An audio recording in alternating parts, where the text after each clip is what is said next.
Hello and welcome to day 2 of our depression education mini series.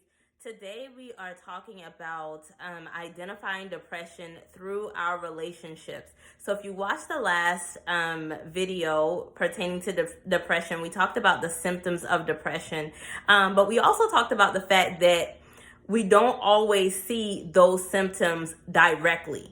So it's very important for us to also have other ways of identifying depression. Now you might say, well, what difference does it make? If somebody is looking like they're okay, then, why do I even touch it? Because sometimes people can have depression or struggle with depression and appear to be very productive.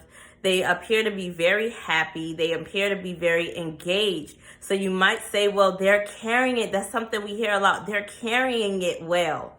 Such and such carries their struggles so well. They carry that burden so well. Do you want them to carry it at all? Not if you can help, right? No, don't make people carry things alone. If you can help, if I have a bag of, if I'm going grocery shopping and I come out of the store and I'm trying to get everything in the house with one trip and I got all these groceries in my hands, I got some hanging off my arms, and I'm trying to make it in there. And if my neighbor sees me struggling, they might be like, oh, she got all those groceries, she's carrying it so well. No, I need help.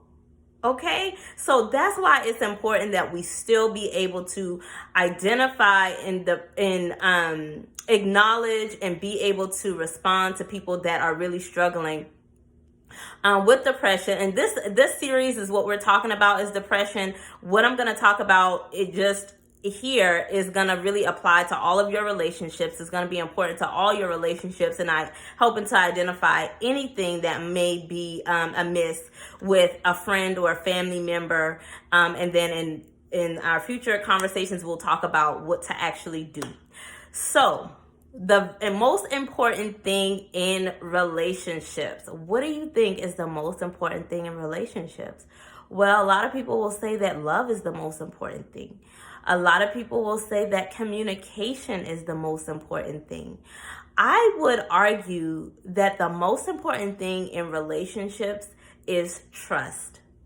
Being able to build and maintain trust with somebody is going to be so essential, and really being able to figure out things that are going on and being open and available for them to actually come to you and talk to you if there is something actually going on, because we know that if we've lost trust with somebody, it's going to be hard to regain that. You may have forgiven somebody for something that they did to you, but you know that thought is still there in your mind, and in order for them to build that trust back up, it's going to take some time.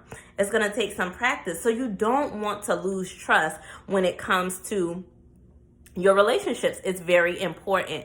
So